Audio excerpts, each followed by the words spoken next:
গোপাল ভাঁড় এই নামটা শুনলে আমাদের চোখের সামনে ভেসে ওঠে একজন বুদ্ধিদীপ্ত হাস্যরসিক মানুষ।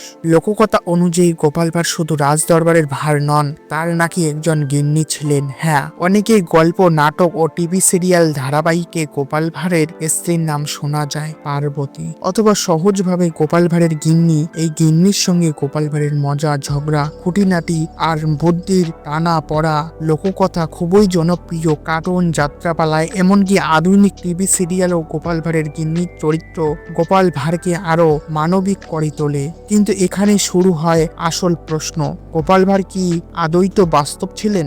ইতিহাসবিদদের একাংশ বলেন গোপাল ভাঁড়ের অস্তিত্ব নিয়ে কোনো প্রমাণ, ঐতিহাসিক দলিল নেই। রাজা কৃষ্ণচন্দ্র দরবারে যে সমস্ত নথি পাওয়া যায়, যেখানে কবি ভারতচন্দ্র রামপ্রসাদের নাম রয়েছে কিন্তু গোপাল ভাঁড়ের নাম নেই। বিশিষ্ট গবেষক সুকুমার সেন মনে করেন গোপাল ভাঁড় সম্ভবত একটি সম্পূর্ণ লোককথার চরিত্র, অর্থাৎ জনগণের মুখে ঘুরতে ঘুরতে একটি কাল্পনিক চরিত্র বাস্তব মানুষের রূপ পেয়ে গিয়েছে।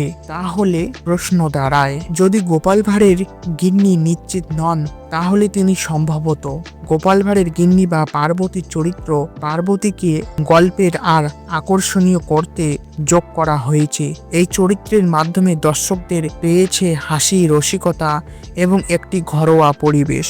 তাই ঐতিহাসিক দৃষ্টিতে দেখলে গোপাল ভাঁড়ের গিন্নি বাস্তব চরিত্র না হতে পারে, কিন্তু লোককথার জগতে তিনি একেবারে বাস্তব। তাহলে শেষ প্রশ্নটা থেকেই যায়, গোপাল ভাঁড় ইতিহাসের মানুষ নাকি লোককথার সৃষ্টি? আর গোপাল ভাঁড়ের গিন্নি কি বাস্তব স্ত্রী নাকি কল্পনার রঙে আঁকা একটি চিত্র?